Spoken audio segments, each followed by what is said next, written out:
the start of a new year, the Lantern Rite returns once again with lots of events to obtain Primo Gems, Crown of Insight, Mora, and other goodies. That is basically guaranteed for participating. However, there is one event that might not be as simple: Fortuitous Invitation. Hey, what is going on, guys? It's Johnny, and welcome to another Genshin Impact video. First of all, I hope you guys are having a happy Lantern Rite and enjoying the festivities in Liyue. But in today's video, since the Lantern Rite is currently ongoing, let's discuss about which Liyue character you should choose, because this is a pretty important topic when getting new characters or even constellations. New characters and constellations can have a very large impact on your team, so making the right decision is key. Now, without any further ado, let's jump right into it.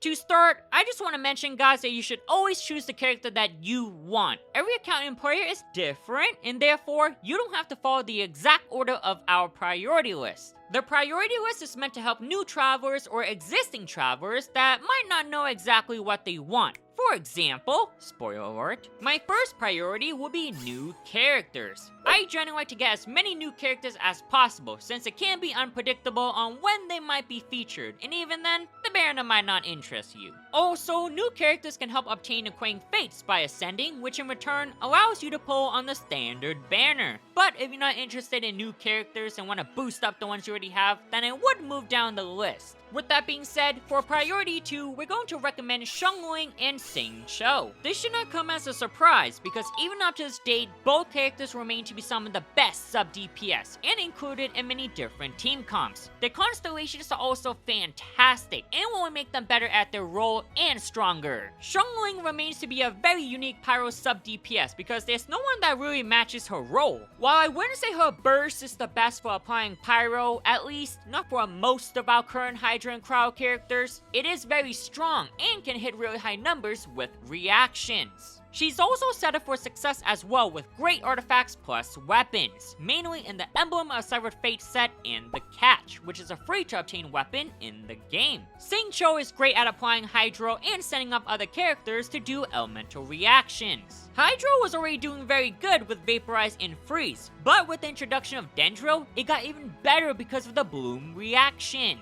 While there are other characters like Yelan that are great at applying Hydro as well, Xingqiu is still an incredible character, and that should not take away from his role on the team. You can never go wrong with Xiangling or Xingqiu, because both characters are fantastic and will continue to remain future-proof. For priority 3, we're going to recommend Ningguang, Beidou, Yunjin, and the newest 4-star character, Yao Yao. With these characters, they fulfill their role really well and could help out with specific situations that other characters may not. For example, Ningguang remains to be an amazing 4-star Geo DPS. Her damage output is actually really high and might even surprise some travelers. She's definitely a contender for one of the top 4-star DPS characters. Also, because she's a Catalyst user, she's literally one of the best for applying Geo. Hey, Johnny, why is it so important to apply Geo if it doesn't have many reactions to begin with? You do have a point there on Malady, and though it's true that Geo can only trigger Crystallize, Genshin Impact bosses can sometimes require a specific element to clear efficiently. One of the most annoying bosses is the Golden Wolf Lord, because on top of flying around all over the place, it basically requires a Geo character if you want to clear it fast. The boss occasionally makes an appearance in the Spiral Abyss, which can be challenging to achieve 36 stars without a consistent Geo applier, due to its mechanic. On my F2P account, I don't have many Geo characters, but Ningguang has been incredible as my main DPS and Geo applier to help me clear this boss every time to get those juicy Primo Gems.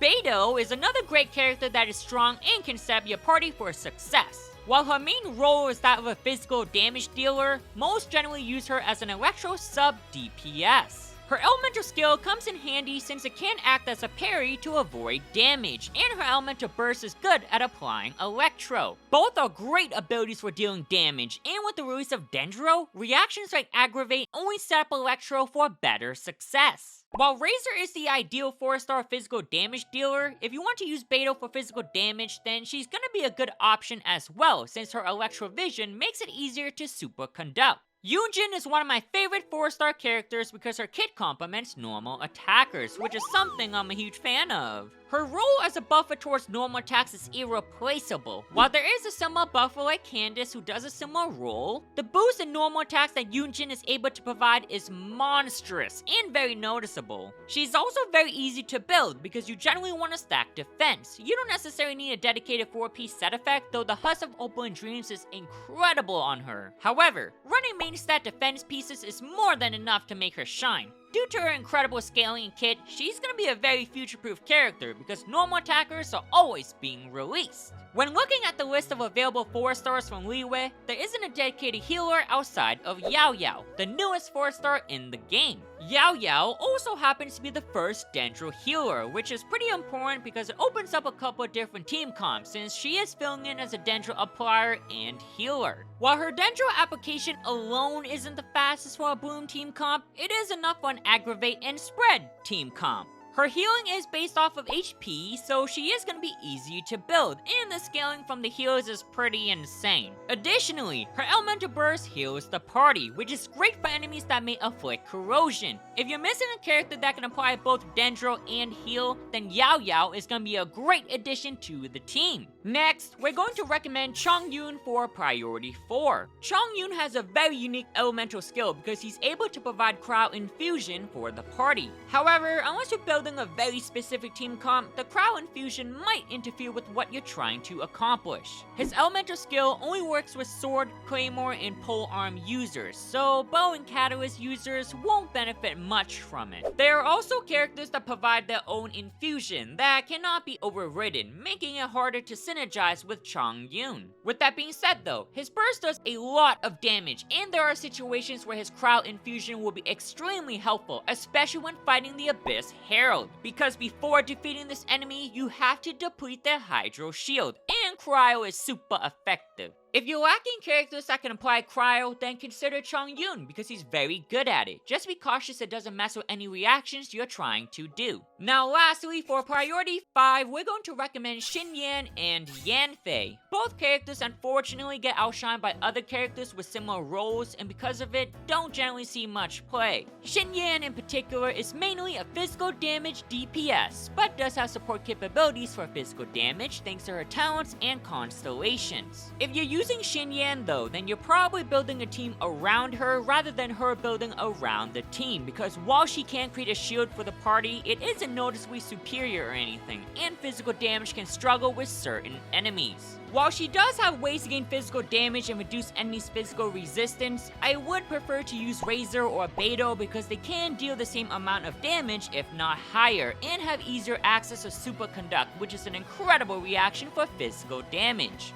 Yanfei is a Pyro character that uses the Catalyst as her weapon. Pyro users are generally incredible DPS characters because they can deal Vaporize pretty consistently with the help of Hydro appliers like Xingqiu and Yelan. As a Pyro DPS though, there are other characters that can deal more damage than Yanfei. While most of them are 5 stars, Diluc in particular is in the standard pool, which means travelers may get him on the standard wish or even the character event wish when they fail the 50-50. Additionally, there are other 4 stars like Ning Wang whose damage is even comparable to Yanfei and requires less setup since you don't have to worry too much about reactions. With that being said though, I love both Yanfei and Xinyan and still think they're fantastic. Travelers should not worry too much either if they are your favorites, because every character can be made viable so long as you build a team around them. What's most important is having fun, and we shouldn't let the definition of meta define how we want to play. Alrighty guys, I hope this video in some form or shape has helped you with the big decision of who to pick for Fortuitous Invitation. But thank you so much for tuning in. If you did enjoy the video, be sure to smash that like and subscribe button. Don't forget also to turn that notification bell so you don't miss on any newly released videos. I've been Johnny D, and until next time, I'll catch you guys in